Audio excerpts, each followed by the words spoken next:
The message arrived while Krav Hull was cleaning his blade. The curved knife had taken the lives of beings from 32 different species across 17 star systems. The Draxian mercenary's dark purple skin wrinkled around his eyes as he read the contract details on the holographic display. 50,000 galactic credits, he muttered, his four nostrils flaring with interest. For one small human unit. Krav Hull had led the Crimson Talon mercenary group for 3 decades. In that time, he had learned that when payment seemed too good, the job was usually too dangerous. But humans? They were newcomers to the galactic scene. Soft-skinned, two-armed creatures from a backwater planet. Their only notable trait was their strange variety. They came in different colors and sizes, unlike the uniform appearances of most spacefaring races. He pressed a button on his wrist device. "Moxter, come to my quarters." Minutes later, his intelligence officer entered. Moxter was shorter than most Draxians, with paler skin and an extra cybernetic eye implanted in his forehead. "A new contract," Krav Hull said, sliding the data crystal across his desk. "The hegemony wants a human special forces unit eliminated. They're causing trouble on Epsilon 9. Moxter inserted the crystal into his personal device. His eyes, both natural and artificial, scanned the information quickly. "The payment is unusually high," Moxter said. "I noticed that too. What do we know about human military units?" Moxter's cybernetic eye wavered as he accessed his databases. "Not much. They've only been in galactic space for about 30 cycles. Their technology is behind ours by at least 200 years. They rely heavily on projectile weapons and crude explosives." Krav Hull leaned back in his chair. "Then why such a generous offer for an easy job?" "I don't know," Moxter admitted, "but I can investigate further before we accept." "Do that," Krav Hull ordered. 3 days later, Moxter returned looking troubled. The intelligence officer placed his datapad on Krav Hull's desk without speaking. "What did you find?" Krav Hull asked. 6 mercenary groups have taken similar contracts against human special forces in the past year, Moxter said. None have reported success. In fact, 4 of them have gone completely silent after accepting their contracts. Krav Hull's spine ridges stiffened. "Missing. All of them." "Yes. The Void Reapers, 300 strong, accepted a contract 8 months ago to eliminate a human unit on mining colony GX722. They were never heard from again. The Black Sun Brigade, the Stellar Fangs, and the Claw of Nexus, all experienced groups, also disappeared after taking human contracts." Krav Hull stood and walked to the viewport of his ship. The stars stared back at him like distant, warning eyes. "What about the other 2 groups?" "The Steel Harbingers abandoned their contract and paid the penalty fee. Their commander refused to explain why." "And the Blood Talon Guild?" Moxter paused. "They were reduced from 300 warriors to 17 survivors. They also withdrew." Krav Hull turned sharply. "The Blood Talons, Drazkor's group. They're one of the most feared mercenary bands in the sector." "They were," Moxter corrected. "Now they avoid human contracts entirely." Silence filled the room as Krav Hull considered this information. His instincts, honed by decades of survival, were screaming at him. "We're not accepting this contract blindly," he finally said. "Something isn't right. Gather more intelligence on these humans first. Send Zikvari to observe them on Epsilon 9. I want to know exactly what we're dealing with before I risk our people." Moxter nodded with visible relief. "A wise decision, Commander."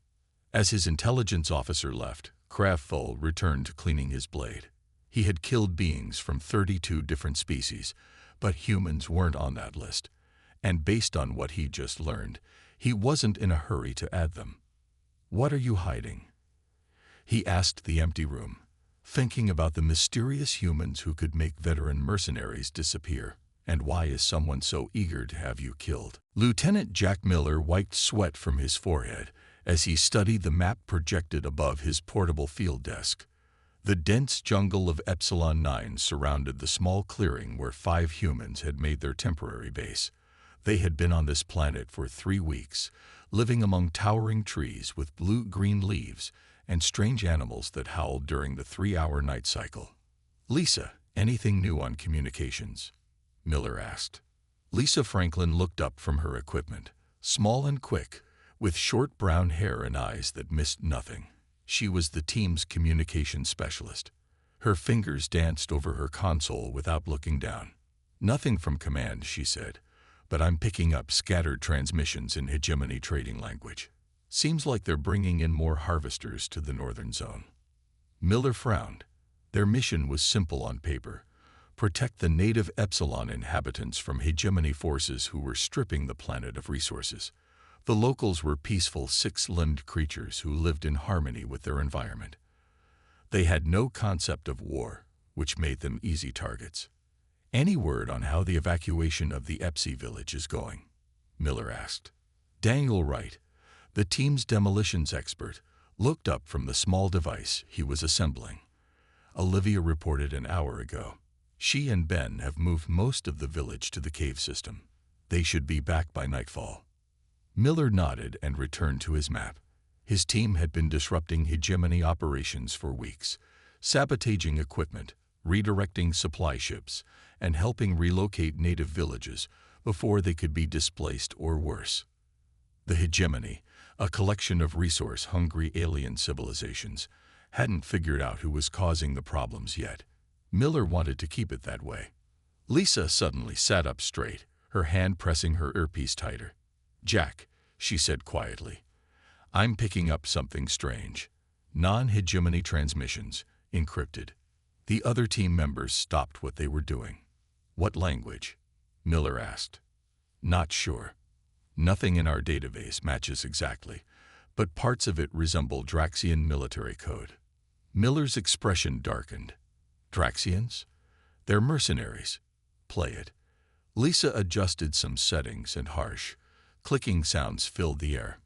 Miller couldn't understand the words, but the tone was unmistakable. Hunters discussing prey. "They're talking about a hunt," Lisa said, her face pale. I think they're hunting us." Wright immediately began checking his weapons. "How did they find us?" "Doesn't matter," Miller said.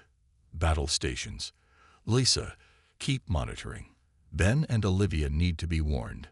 The team moved with practiced efficiency, each person knowing exactly what to do without detailed instructions. Within minutes, their peaceful camp had transformed into a defensible position. Far above them, hidden in the upper branches of a massive tree, Zik Very watched through his optical enhancers. The Draxian scout had been observing the humans for less than an hour, and already he was confused. His stealth systems were the best money could buy, yet the human female had somehow detected his communications to the ship. It should have been impossible. Zik Very adjusted his position slightly, freezing when a small stone struck the branch near his head. He looked down to see the human male, Miller, staring directly at him, though there was no way the human could actually see through his cloaking technology.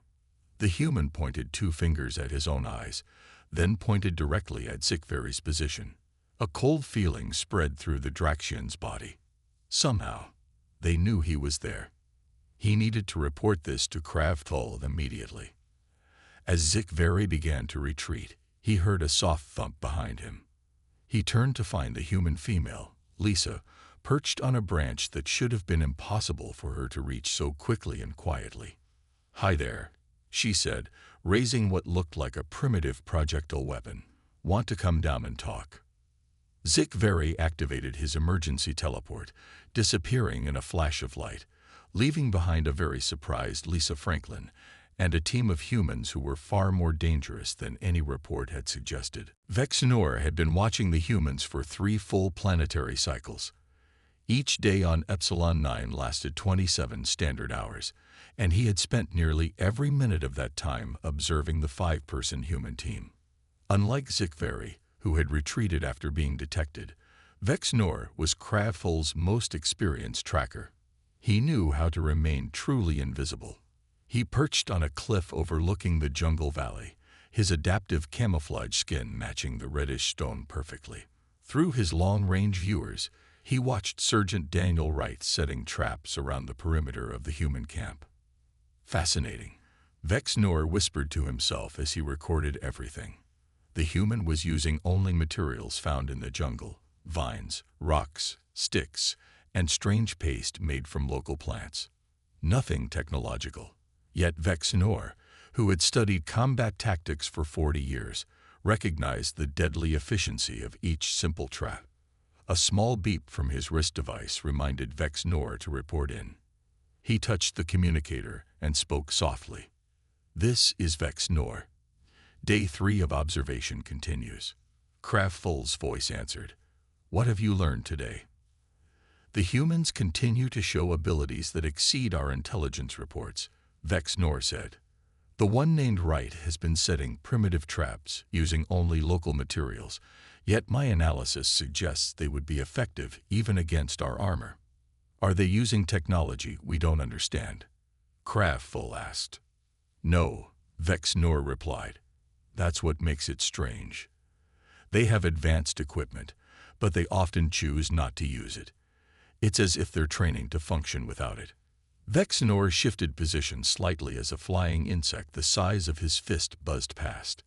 In the valley below, he noticed movement. A hegemony patrol was approaching the area where Wright had been setting traps. "Commander, a situation is developing. I will report again later." Vex Nor zoomed his viewers in closer. The hegemony patrol consisted of 15 soldiers, Vraks and Silicoids, mostly heavily armed and armored.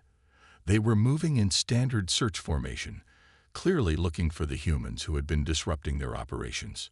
Wright had spotted them too. Instead of running back to warn his team, the human did something unexpected. He moved toward the patrol, alone. Vex Nor felt his heart rates increase. Was this suicide? One human against 15 armed soldiers. For the next hour, Vex Nor watched in stunned silence. Wright moved through the jungle like a ghost, always staying just ahead of the patrol. He led them deeper into the area where he had set his traps, but that alone wouldn't stop 15 armed soldiers. Then Wright did something Vex Nor couldn't understand. He began breaking branches, leaving obvious tracks, making noise. He was deliberately revealing his position. The patrol commander ordered his troops to spread out and surround the human. That's when everything changed. Wright pulled several small objects from his pockets, just simple seed pods from local plants. He crushed them in his hands and tossed them in different directions. When the pods burst, they released clouds of yellow pollen. The pollen ignited on contact with the air, creating a series of small, controlled fires that drove the patrol into a narrowing path. As they bunched together, they triggered the hidden traps, not just one or two, but in a carefully planned sequence that herded them exactly where Wright wanted them. In less than 5 minutes, without firing a single shot, Wright had incapacitated or trapped all 15 patrol members using nothing but the jungle itself as a weapon. Vex Nor's hands trembled slightly as he recorded everything. He had seen many warriors in his long life, but never anything like this. The human hadn't just defeated the patrol, he had played with them, controlling their movements like pieces on a game board. When Wright disappeared back into the jungle, Vex Nor noticed something else disturbing. According to his records, the human had been continuously active for over 50 hours without rest. No signs of fatigue, no mistakes, no hesitation. That wasn't normal. That wasn't possible. Vex Nor needed to report this to Craftful immediately. Whatever these humans were, they weren't what anyone thought they were. Craftful's patience was running out. For a week now, his scouts had been watching the humans, reporting their strange abilities, yet no action had been taken. As a mercenary commander with a reputation to maintain, this delay was becoming embarrassing. Enough observation. He told his officers gathered in the command room of their hidden ship. We will take action today. Moxter, his intelligence officer, looked concerned. Commander, Vexnor suggests more time to study their patterns. We've had enough time, Cravful said firmly. We're mercenaries, not scientists. He activated the holographic display showing the jungle area. Our scans show 2 humans have separated from the main group. They're collecting samples near the river delta, 5 kilometers from their camp. He pointed to 2 small dots on the map. The female called Olivia Martinez, their medical officer, and Lisa Franklin, their communications specialist, the weakest members of their team. Are we certain they're alone? Asked Grazvik, his weapons master. Yes, the other 3 are setting explosives at the main hegemony mining site. Cravful smiled, showing his sharp teeth. We'll start with these 2, a simple elimination to test their capabilities. He selected 12 warriors from his elite group, veterans all, armed with the best weapons money could buy. The plan was straightforward. Surround the 2 human females, overwhelm them with superior numbers and firepower, and retreat immediately. A test before committing to full engagement. 2 hours later, the strike team moved silently through the dense vegetation near the river. Their armor systems neutralized their heat signatures, and their breathing filters prevented detection by scent. They were practically ghosts. Through a gap in the foliage, they spotted the 2 humans. Olivia Martinez was kneeling by the water, collecting samples in small containers. Lisa Franklin stood nearby, monitoring something on a small device. They looked completely ordinary, fragile even, compared to the armored Draxian warriors. The team leader, Drakmor, gave the signal. The warriors moved into position, surrounding the humans in a perfect ambush formation, weapons ready. When everyone was in place, Drakmor sent the attack command. 12 energy weapons powered up simultaneously.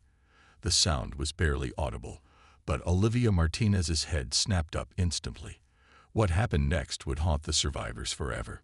The medical officer moved with impossible speed, grabbing Lisa and diving behind a large rock as energy bolts hit where they had been standing a split second earlier.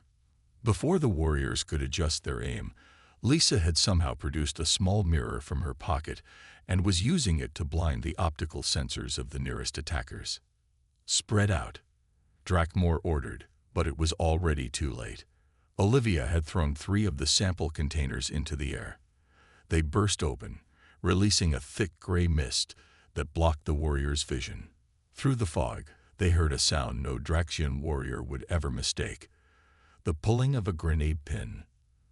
But no explosion followed. Instead, a high-pitched whine filled the air, and suddenly their communications went dead. Their targeting systems failed. Even their armor's power assistance stuttered. EMP, someone shouted, just before a series of small objects rained down around them. Simple river stones, thrown with such force and accuracy that they found the gaps in the warrior's armor, striking nerve points that no off-worlder should have known about. 3 warriors fell instantly. 2 more stumbled back, disoriented. The remaining 7 fired blindly into the mist, but hit nothing. From the fog emerged Olivia, moving faster than their targeting systems could track. She wasn't running. She was flowing, like water around obstacles, never where the energy bolts landed. In her hands were what looked like 2 sticks she had picked up from the ground. Lisa's voice called out from somewhere unseen. "I've got 4 on my side. Live. You take the other 8. In the confusion that followed, armor that had withstood artillery fire was defeated by river rocks and wooden sticks.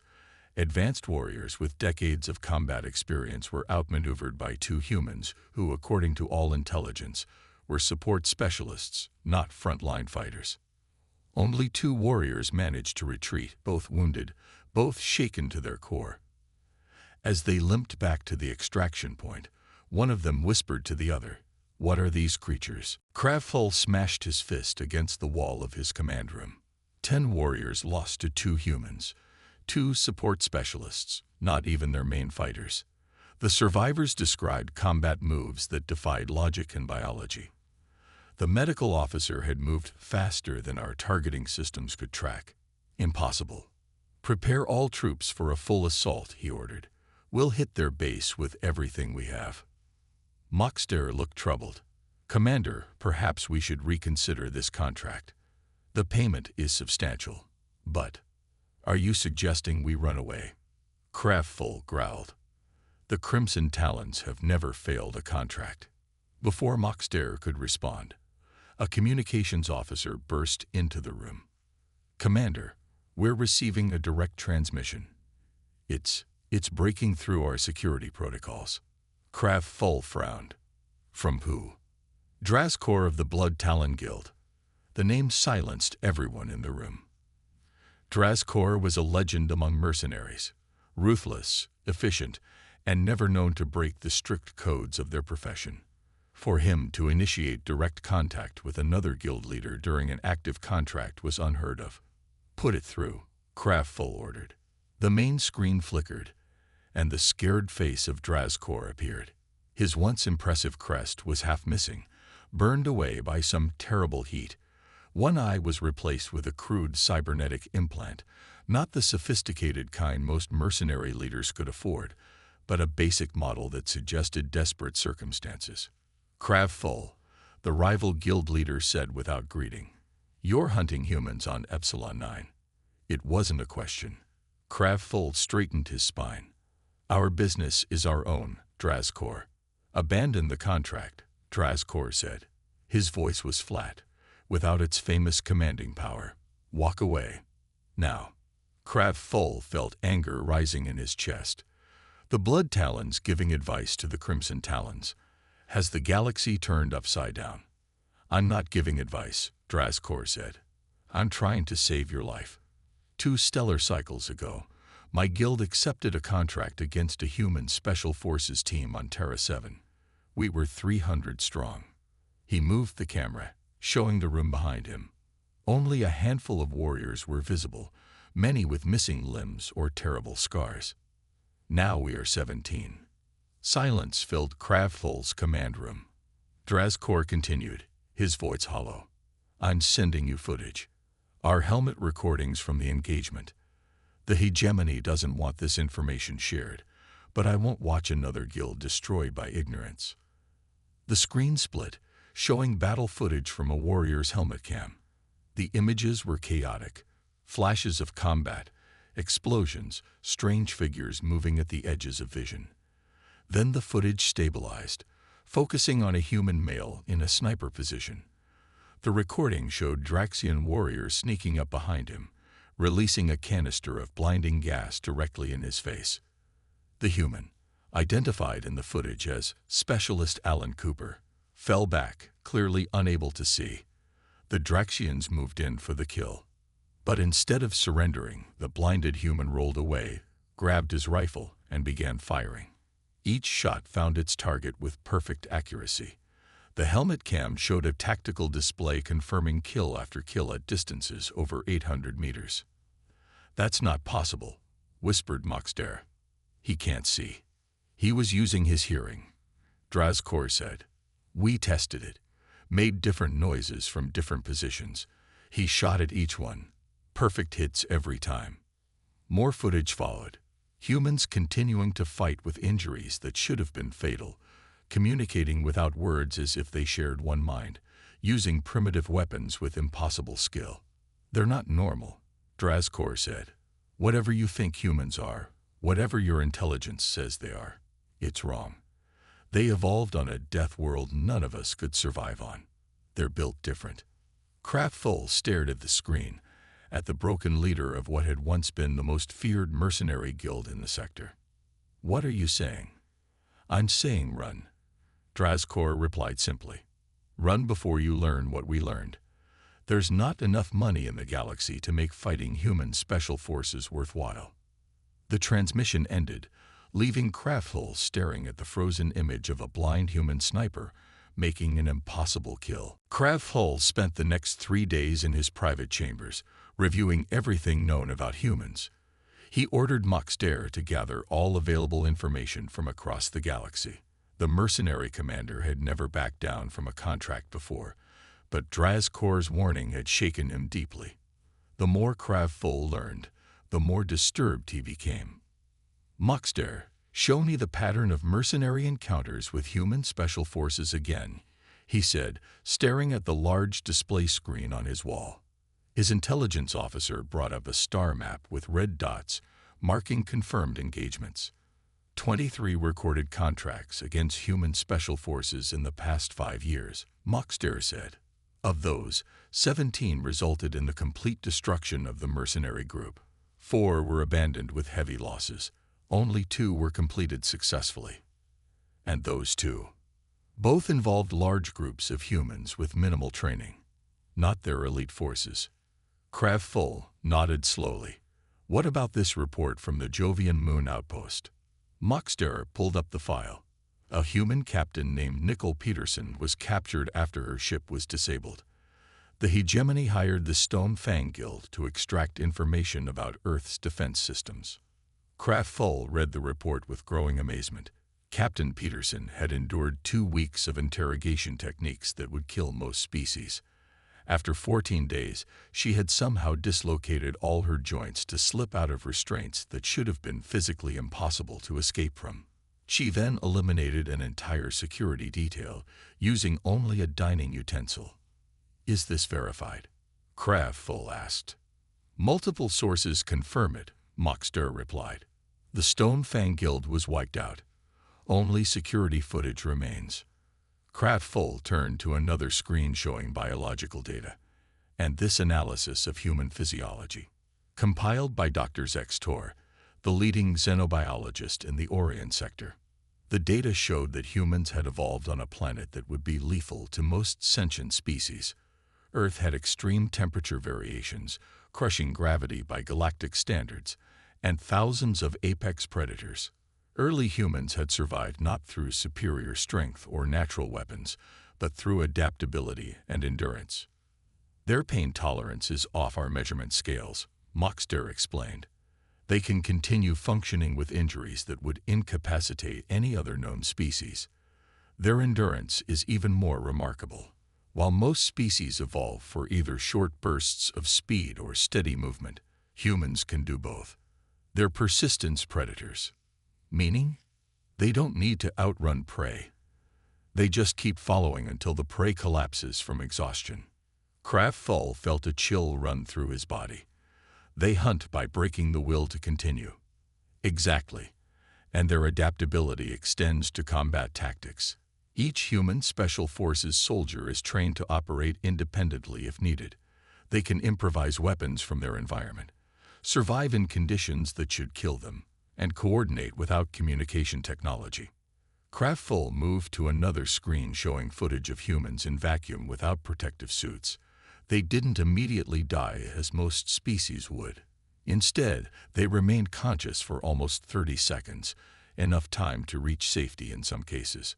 Another recording showed a human continuing to fight effectively after losing an arm, using the cauterized stump to trap an enemy's weapon while attacking with his remaining hand. "And their home world?"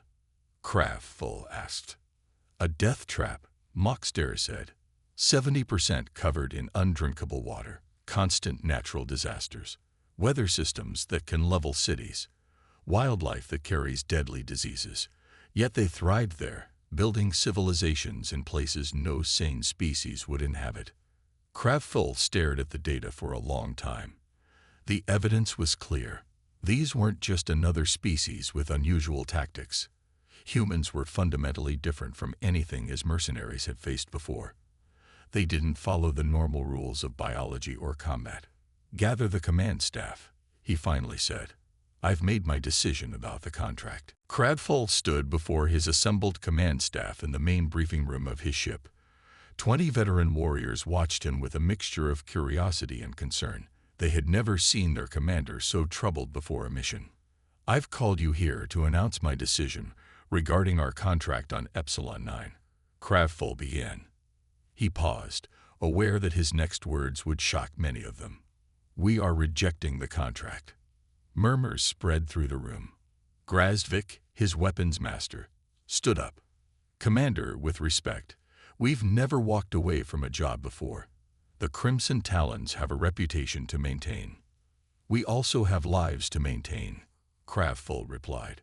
He activated the main display, showing the footage and data he'd been reviewing.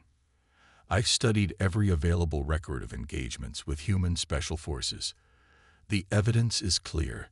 These are not enemies we can defeat at an acceptable cost. For the next hour, Kravfull presented his findings. He showed them the Battle of Terra 7, where Drazkor's guild was decimated. He played recordings of humans performing seemingly impossible physical feats. He displayed the biological data explaining their unique evolution. When he finished, the room was silent. Even Grazvik looked shaken. "Are we certain this data is accurate?" asked Vexnor, who had spent days observing the humans on Epsilon 9. "I verified it from multiple sources," Moxter confirmed. "If anything, the reports understate the danger." Kravfull brought up one final image, a map showing the locations of mercenary guilds that had taken contracts against humans and subsequently disappeared. "We built our reputation by being smart about which fights to take," he said. "This isn't cowardice, it's survival." After a moment, Grazvik nodded slowly. "I've seen enough. I support your decision, Commander." One by one, the others voiced their agreement. No one wanted to end up like the Blood Talons, or worse, completely wiped out like so many others. "What now?" asked Vexnor. "We do something unprecedented," Kravfull said. "We're going to register humans as a non-viable target species in the Mercenary Guild records." This caused another stir. Such designations were extremely rare, reserved for species that presented unique dangers beyond normal combat risk.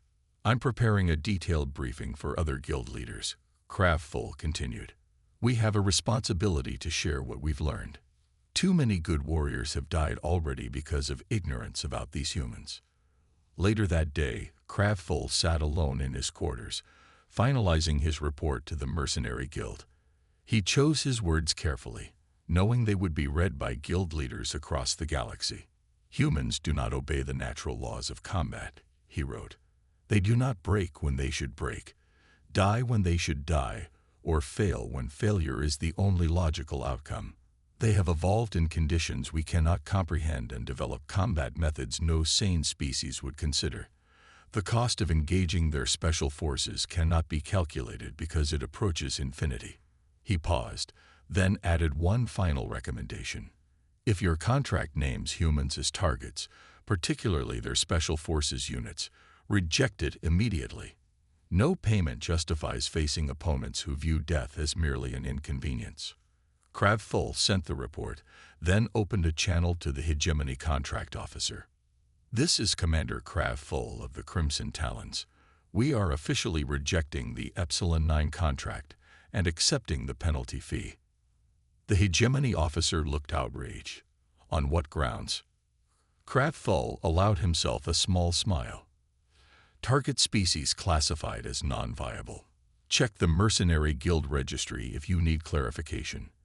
As his ship broke orbit and accelerated away from Epsilon 9, Kravfull looked at the blue-green planet below. The humans were still down there. 5 ordinary-looking beings who had managed to terrify the most hardened mercenary commander in the sector without ever directly engaging his main force. "Remarkable creatures," he murmured. "I hope we never meet again."